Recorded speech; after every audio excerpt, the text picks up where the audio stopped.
the copyrighted program created for the Rio Grande Oil Company. Los Angeles Police calling all cars, attention all cars, broadcast 94. Cars in the vicinity take notice. Go to the corner of Figaro and Adams at once regarding a bank robbery. That's all. Rosenquist.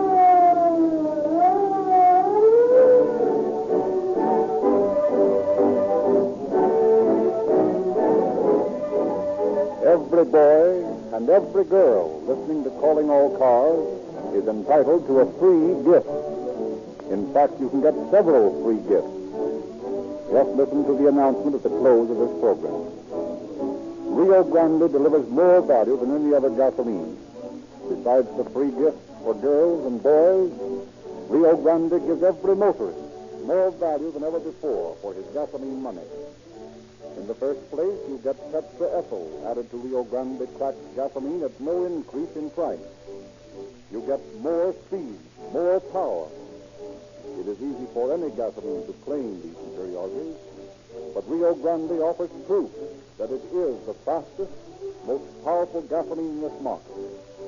What greater proof can you ask than the selection of Rio Grande cracked in preference over all other gasoline to power the police cars, fire engines, ambulances, and other emergency equipment of cities like Los Angeles, Oakland, Berkeley, Bakersfield, San Diego County, and Maricopa County, Arizona, and many, many others. Of all the emergency cars operated in this territory, more use Rio Grande cracked than any other brand. Doesn't that prove you will get greater value for your gasoline money when you ask for Rio Grande cracked gasoline?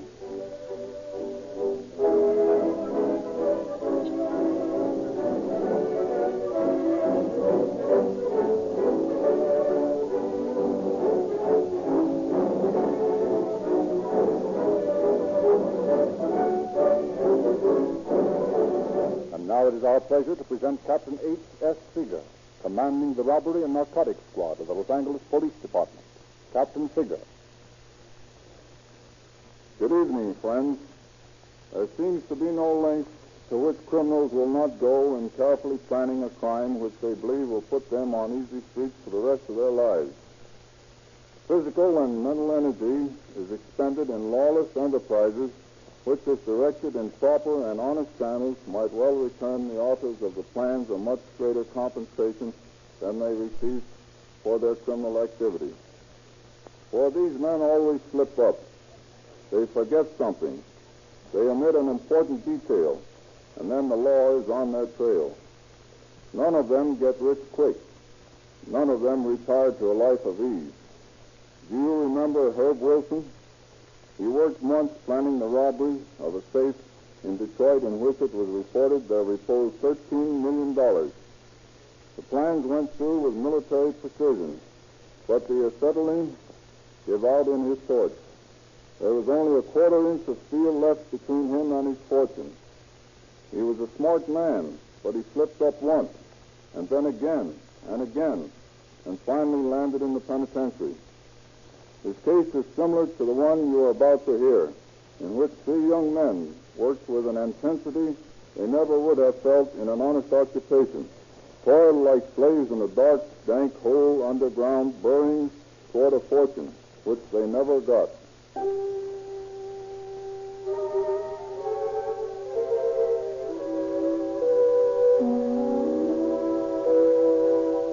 It is a dismal, rainy night in February 1932. In a small, badly furnished apartment, three men sit talking. I wish this rain had let up. I'm getting sick and tired of sitting around doing nothing. You and me both, Jim. If I don't raise some dough pretty soon, there's going to be no happy home for me. I'm so flat I can't even buy a package of cigarettes. Here, Bill, have one of mine. Oh, thanks. Light? Yeah, I'd need my match. Boy, am I fed up on this bumming cigarettes, meals, and everything else. I don't know how you stand it so well, Mac. I'd go nuts passing out cigarettes to people like me. What would you boys say if I told you of a way to make some dough? Plenty of dough. Huh? Say that again. I got an idea that means plenty of dough to all of us if you boys want to go into it with me. It means a lot of hard work, but it's worth it. Say, listen, I can't think of anything at this point that I wouldn't do for some real cash. What's the dope? Remember a year or so ago, a couple of guys tunneled into a bank and grabbed $15,000 in cool, hard cash? Yeah, I remember. They got caught and sent up. Right, but they made mistakes. Mistakes we can profit by. You mean that you want to rob a bank? That's exactly what I do mean. And I've got it all figured out so there's not a chance in the world for a slip-up if we take our time and make plans carefully. I don't know about that, Mac. They can send you up for a long, long time for a little thing like bank robbery. I don't know, but what I'd rather bum cigarettes than take such a long chance. Well, of course, if you boys don't want to get in the gravy, it's all right with me. Only I'm sorry to see a couple of guys that need dough turning down a gold mine because they don't have to take a chance. Oh, we need dough, all right, but, boy, I still think it's a big risk. Makes us so sure it'd be safe. Are you interested enough to listen to my ideas? Sure, why not? If we don't like it, we don't have to go, Jim. Might be a good thing at that. Well, it's okay with me to hear what you've got, Mac. I'm not at all sure I'm going to like the idea. Knowing you two boys as well as I do, I've got a hunch you'll like it plenty. Anyway, here's the dope. There's a branch bank at Figaro and Adams, and right down the middle of the street there's a sewer pipe with not more than a foot of water in it. Now, if we were to get in there and dig a tunnel underneath the sidewalk...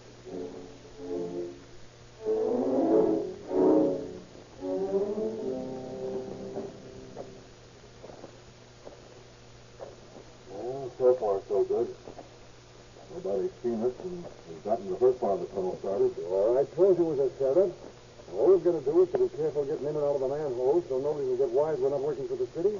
Why are we being closer? Well, I'll be a lot happier when we get it done, get out of this place. This darkness gets on my nerves. I feel as though there were all kinds of things looking at me from that sewer pipe back there. Gives me the creep. Well, you must have been reading about the sewers of Paris in the Sunday supplement, Bill. Yeah, this ain't like them, Bill. It's a nice, clean, 100% American sewer. Yeah? Well, I still don't like it.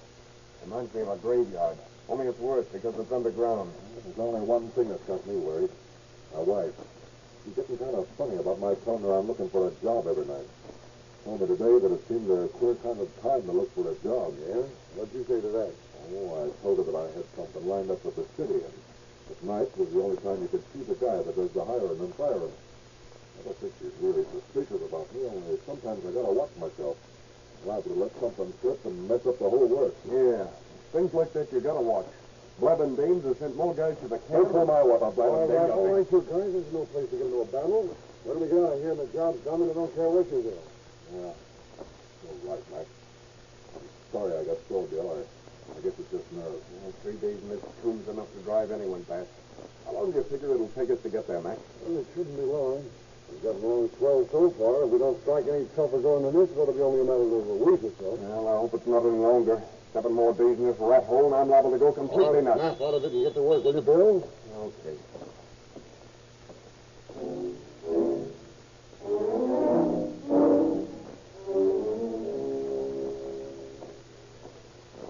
Well, it won't be long now. Yeah, it won't be long now. That's what you've been saying every day for the last 3 weeks. If I'd known it was going to take this long to dig a lousy tunnel, I'd never have gone into this deal. Steady, Bill. Isn't going to do any good to beef about it now. Anyways, Mac's right. According to our plans, we're within 10 feet of the bottom of the vault right now. In that vault, there's a fortune for all of us. Boy, I can just see that dough lying there. The most beautiful thing I can think of. Nice, crisp, cool green bills. Just waiting to be spent. Okay, Jim, cut out the poetry and let's get to work. We ought to get to within cutting distance of that vault in a minute now. If we do, we'll strike pay dirt before morning.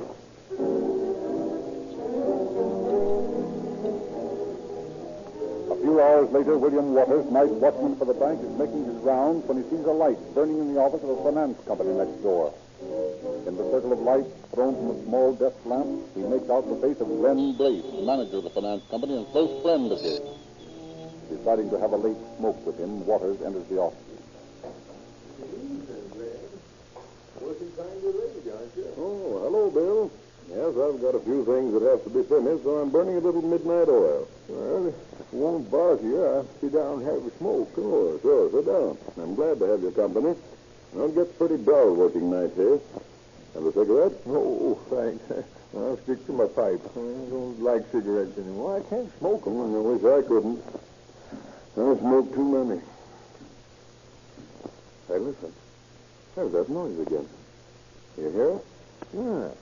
Sounds like a dripping faucet somewhere. I heard it when I came in, so I checked the faucets in the washroom here. But they were okay. And it stopped, and I didn't hear it again till just now. Hey, listen a minute. Can't seem to tell where it's coming from, can you? First it's one side, then the other. And all over the place. Maybe they're working on the floor. Well, anyway, it's not in this room. It stopped. Yeah. Oh, well, I'm not going to worry about it. I've got other things to do. I think I'll take a look around outside, Ben. That darn noise has got my goat. I'll be back later if you're still working. All right, Bill. Stop in if there's a light. Good night. I'm probably an overcautious old fool, but it don't sound like no dripping faucet to my ears.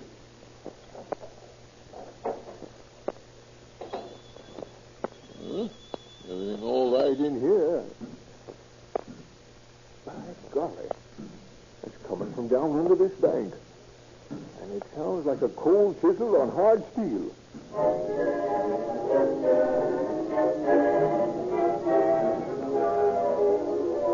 Realizing that every minute counts, Waters leaves the bank, rushes to the nearby call box, and contacts headquarters.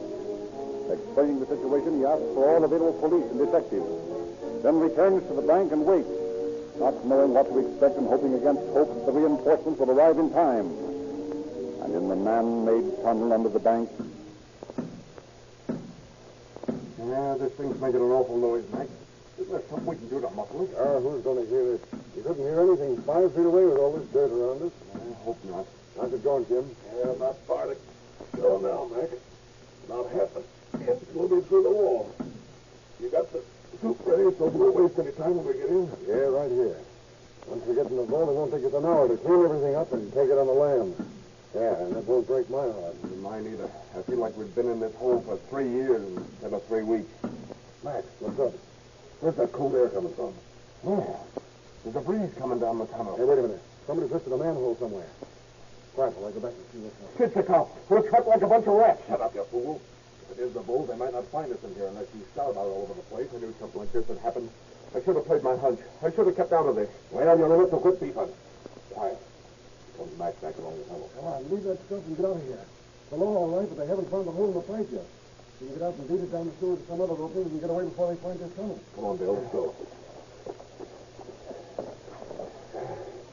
Here's the pipe. Quiet while I stick my head out to see if the coast's clear. If it is, I'll go first. You two follow right on my heels. All right. Go ahead. Okay. Now follow me and don't make any noise. Hey, here we are. Come on, we'll go this way and try the next manhole we come to. Hey, take it slow, will you? I can't keep up with you. Oh, it's tough. We're leaving. In front of us. We can't stop now to try one of those manholes. We've got to keep going. Where do you suppose this tunnel leads? I don't know, but if it's cinch, we keep going, we'll come out somewhere.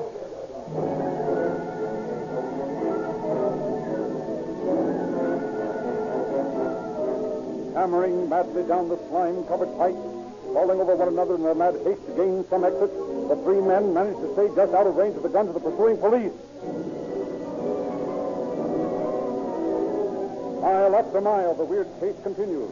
At last, after 4 miles, the tired officers find themselves at the mouth of the pipe. Footmarks on the mud embankment reveal that the robbers have made good their escape. Discouraged, Detective M.H. Ledbetter, with his partner, Detective Lieutenant H.A. Spencer, returned to the man-made tunnel leading to the vault in the vain hope of picking up some clue to the identity of the suspect. I don't suppose there's much chance of us finding anything of value, but we might as well take a look around. Yeah, there's always a chance of a fingerprint or two. And judging from those birds' hurry, they didn't stop to take any of their tools along with them. Well, here's the opening into the tunnel. I'll go ahead with a flash, and you follow me. Yeah.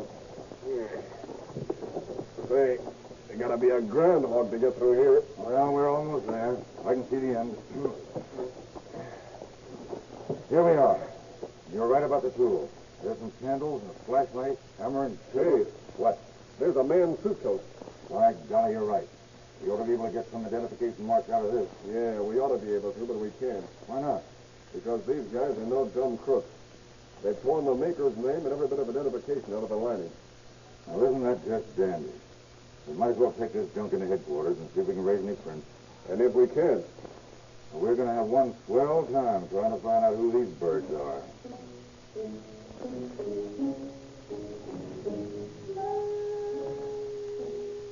On their way out of the tube, the two detectives discovered a paper sack with bread crusts in it, some discarded flashlight batteries, and a torn sleeve from a man's coat. Adding these to their scanty collection of clues, they returned to headquarters to begin the tedious task of learning the identity of the suspect. At police headquarters, a laundry mark comes to light in the lining of the coat sleeve. A telegram to the makers of the batteries reveals that the discarded batteries had been delivered to a drugstore less than a mile from the scene of the attempted burglary. The wrapper taken from the paper sack bears the name of a bakery that is bound to be 1 block away from the drugstore. Armed with these facts, Ledbetter and Spencer scour the neighborhood, inquiring at all cleaning establishments to trace the laundry mark. In a little shop on Estrella Avenue, a branch cleaner recognizes the mark as belonging to one Tim Matson, who lives nearby. Acting on this information, the two detectives arrive at Matson's apartment only to find that he had moved out a month before and left no forwarding address. And in a small apartment less than 2 blocks away... They got wise to us. We're not in the can, are we? Listen, boys, those flatfeet are spending so much time running around in a circle, they'd never think of looking for us here. Yeah, it was pretty smart of you, Max, thinking of sticking in this apartment so close to the bank. The cops are probably everywhere but near here. Well, I didn't think so much of the idea, but I'll have to admit, Mac, it seems to be working. 3 days since we got out of that lousy tunnel, and the papers have already forgotten us. Yeah, and within 3 weeks we'll have another bank lined up. Another bank? Sure, you don't think that just because we muffed this job we're going to quit, do you? It only takes one good haul and we're set for life. You know, Max, there's one thing bothering me. How in the devil did the bulls get wise to us? If we could figure that out, we'd be better off the next time. It's just pure luck, Jim. I tell you, there wasn't a chance in a million of their finding us. Just one of those things, luck. Yeah, I wish we had a little of that. Yeah, we wouldn't be laying around this apartment waiting. Hey, listen, if you guys will just have a little patience, we'll be sitting pretty. I spotted a bank over on Jefferson last night that looks like the worst to me. There's a manhole right in front of it, and the vault's only about 12 feet away from the opening. And all we got to do is to sit tight until this mess blows over, then get a closer look at the setup out there and go to work. It's a cinch. Well, say, Jim, what time's Mabel due here? We don't want to be sitting around when she arrives. Oh, that's right. Well, what time is it now?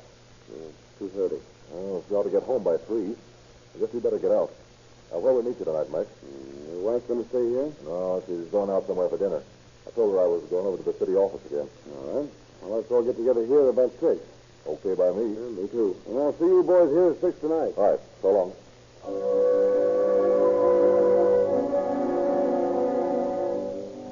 Meanwhile, Detectives Ledbetter and Spencer, canvassing the neighborhood for any scraps of information, run into good luck. There's another apartment house, Herb. Let's ask the landlady. Yeah. You know, I'm beginning to get tired of a fight of apartments. This makes the 15th we've been in today. We've gotten the same answer at all of them. Never heard of any Matson. Well, here goes nothing. You push the buzzer this time, Herb. Maybe it'll bring some luck. Yeah.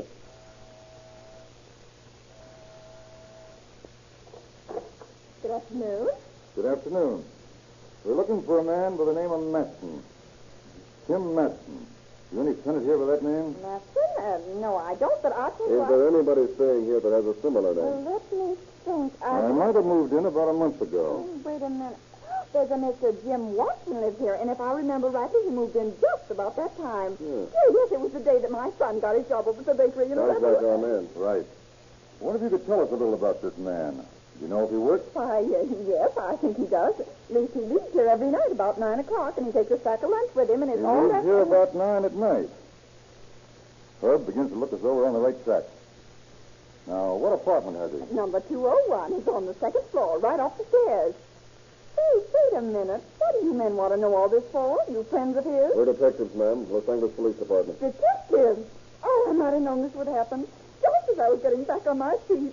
Oh, what's he done? This may not be the man we're after, ma'am. But if it is, we want him for a little attempted bank robbery. Robbery? A bank robbery in my house? No, don't get excited, ma'am. We just want to talk to him and make sure. There won't be any trouble. You know if he's in right now? Oh, no. Mr. Watson went out a little while ago, but I... Well, if you don't mind, then we'll go up and take a look at the apartment. Well, I don't know if I should let you. You wouldn't want to prevent us from arresting a thief, would you? Heaven forbid. Well, I guess it's all right. But what if Mr. Watson comes home while you're up there? What's the Just matter? let him come up. Now, don't say a word to him about our being there. In that way, you can help us a lot, ma'am. All right, but I hope I don't have to talk to him. I'm so nervous. I'm sure he'd sense there was something wrong. Have you a key to the apartment? Yes, sir, right here. Thanks.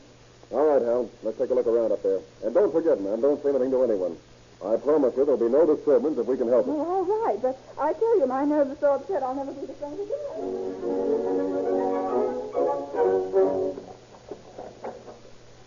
Better take a look in the bathroom and all the closets, sir. Just to be on the safe side. Yeah, right. Nothing here. No. What's going on here, Al? Hey, here's something you might interest in this closet. What is it? A pair of dirty overalls, a flashlight, and a pair of trousers that look a whole lot like the match of that sleeve we found. I guess that settles it, Herb. This is one of the men we're looking for. Now all we have to do is to sit tight till he shows up. Have your gun handy, Hal. This guy might just decide to shoot his way out when he sees us. Well, I feel sorry for him if he does. I have a feeling he'd come out second best. For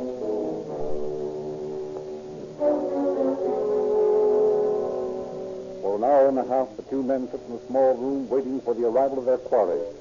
Nothing happens. Other tenants go by outside, but no one opens the door to apartment 201. Then, suddenly, the detectives become aware of footsteps approaching and stopping outside the door. A key scratches against the metal. The bolt turns in the lock. And as the door springs open, Ledbetter draws his gun, snaps on the light, and faces the newcomer. What the? Well, if you're a burglar, it won't do you any good. There's nothing in this room that's valuable. Don't worry, miss. I'm not a burglar.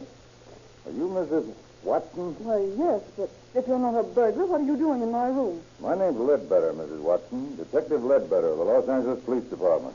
My partner and I are waiting for your husband. My husband? Well, what do you want with him? We just want to ask him a few questions, ma'am. Maybe you could answer them for him. Well, I don't know. I don't know just what to What say. business is your husband in? Well, he's a plumber by trade, but he's been out of work for a long time. Oh, a plumber, eh? Yes, he's been out looking for a job, but with things as they are, he hasn't been able to find anything. Does he happen to go out looking for jobs about 9 o'clock at night? Why, yes, he does. Say, if you think you've got anything on my husband, you're crazy. He's a plumber, and he hasn't done anything wrong. You can't arrest him unless you've got something on him. Now, wait a minute, lady. Take it easy. There's no good in your flying off the handle like that. If he hasn't done anything, you'll be able to explain what he's been doing running around after 9 o'clock. That's a mighty funny time of night to look for work. I don't care. He hasn't done anything. Well, I'm afraid you'll have to get down to the station with my partner here. I'll wait and pick up Watson when he shows up first. Okay, Hal.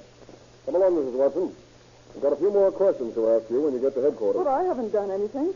Why are you taking me with you? Just to ask a few questions, lady. Just a few questions.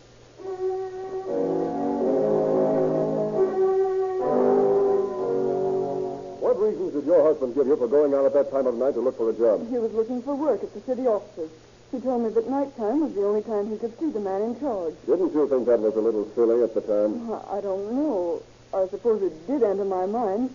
But I know Jim, and he's not a liar.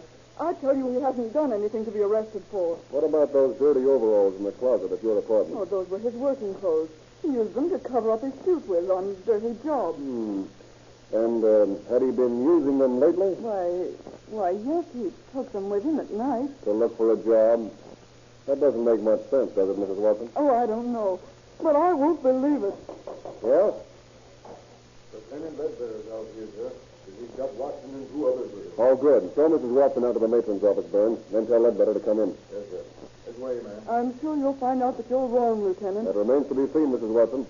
I'll call you as soon as I talk to your husband. Oh, thank you. If I hadn't been in this business as long as I have, I'd almost believe that woman. All right, in here. Well, quite a crowd.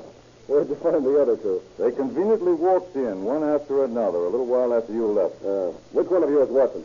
There's 2 Watsons, Herb. This is Jim. This is Bill. This one's name is McIntosh, Tom McIntosh. Well, now, isn't that nice? What do you say to all this, Jim? I don't know what this is all about. But I'm telling you right now, it's a pretty lousy thing when you can't even walk into your own apartment without a bunch of flat feet grabbing you and running you in. And you haven't any idea as to why you're here? No. Well, suppose I have Lieutenant Ledbetter tell you all about it, then. Would you care to tell these gentlemen why they're here, Lieutenant? Certainly. In the first place, there's a bank over on the corner of Figueroa and Adams that has a lot of money in it. And right out in front of that bank, there's a manhole that leads down into the sewer. Hey, what's the idea of all this chatter? What are we arrested for? That's what we want to know. We'll get to that. Continue with your story, Lieutenant. And about 3 days ago, 3 men were down in a little tunnel that they'd dug from the sewer pipe to the vault of the bank. As a matter of fact, they were within a half an inch of about $25,000 in banknotes. But unfortunately for them, a night watchman happened to hear the sound of a chisel made on the steel vault and turned in an alarm. I told you that lousy chisel makes too What much are you, noise. fool? The chisel makes too much noise, eh, Bill? Well, you were right. Now, what do you boys say to this? Nothing. All right. In the little tunnel, we found several things belonging to the men who managed to get away from us. Among these things was a torn coat sleeve. I have it right here. Have you ever seen this before, Jim? No, I've never seen it. Well, that's funny. How about these trousers here? Have you ever seen them? Yeah, they're mine. Doesn't it strike you funny that you've never seen the coat sleeve, yet it's out of a coat that matches these trousers? I knew it. I knew we'd get caught. You said it was Well, you silly little screw pitcher, I'll knock that mouth of yours off your face. Here, snap out it. Well, what do you say now, boys? Are you going to tell us about it or not? It'll go a little easier for you if you do. All right. I suppose we might as well. We did it. It was the first job we'd pulled. Yeah. Whose idea was it? Mac, he said it was perfectly safe. Unfortunately, McIntosh, there's no such thing as a safe crime. You may get away with it for a little while, but in the end, you'll get caught. And then it's a tough rap. Listen, I don't know what's going on around here, but I know I'm not going to be wheeled over to jail. These guys are nuts saying I planned the job. Why, I haven't even been with them. They've been going around robbing banks. I haven't known anything about it. The frame-up, that's what it is. That's mighty interesting, Mac, but I'm afraid it's a little too late to be effective. We've got enough evidence on you three to put you safely away for a long, long time. And that's exactly what we're going to do. Telling this way to tell the truth, the whole truth, and never the truth off the gun. I do. Your name? Henry Russell. Occupation? Cleaner. Okay. 326 and a quarter, Estrella Avenue, Los Angeles. Step over here, please. You're in the cleaning business, Mr. Russell? Yes, sir. In your business, you see lots of people every day. Quite a few. Would you remember a face if you'd seen it more than once? I believe I would, sir. Do you recognize that man sitting over there? The one who's known to the court as James Watson? Yes, sir. I cleaned some of his clothes. Do you remember what he told you his name was? Yes, sir. Jim, or rather, Tim Matson. You're sure the name was Matson and not Watson? Yes, sir. Mr. Russell, here's a suit of clothes. You recognize it? Yes, sir. Whose is it? Tim Matson. And how are you so sure of this? Because, sir, I've examined the lining, and it has a laundry mark, which I use for Mr. Matson's clothes. Then you can be absolutely certain that this suit belongs to Mr. Matson, the man sitting over there? Yes, sir, absolutely. Thank you, Mr. Russell. That will be all.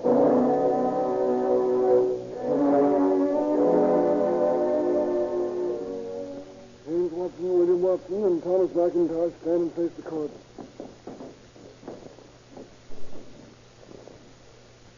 James Watson, William Watson, Thomas McIntosh. Have you anything to say before this court passes sentence on you? Nothing. No. After hearing the testimony offered against you in this case, this court feels that there is no doubt as to your guilt. However, there is one thing that throws a different light on this case. The testimony given during this trial made it apparent that one of you is the man most guilty. That one of you was responsible for the planning of this attempted crime. Therefore, in sentencing you, I feel that I am justified in my decision. James Watson and William Watson, I sentence you to 6 months in the Los Angeles County Jail to start immediately and run in consecutive days. This is the lightest sentence I'm allowed by law to pass on you. And in doing it, I hope that both of you will think twice before you resort again to crime for a living. Thanks, Your Honor. Thank you, Judge. Thomas McIntosh, I'm not going to be so lenient with you. It is your type of man that instigates just such schemes as this. Therefore, it is the sentence of this court that you be confined in San Quentin Penitentiary for a period of not less than 1 and not more than 10 years.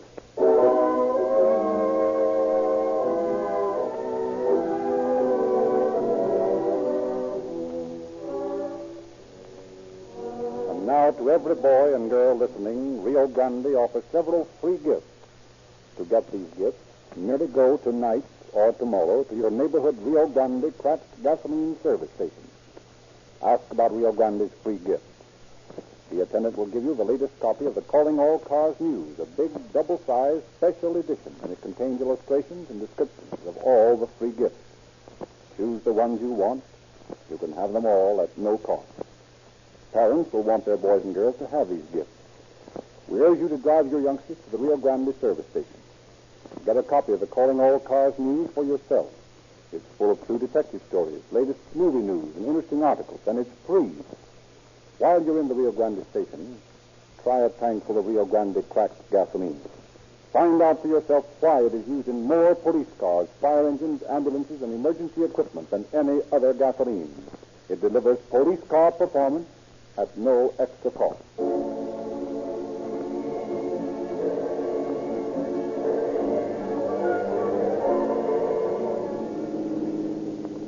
Los Angeles Police calling all cars. Attention all cars. Cancellation broadcast 94. Suspects in this case now in custody. That's all. Roll the clerk.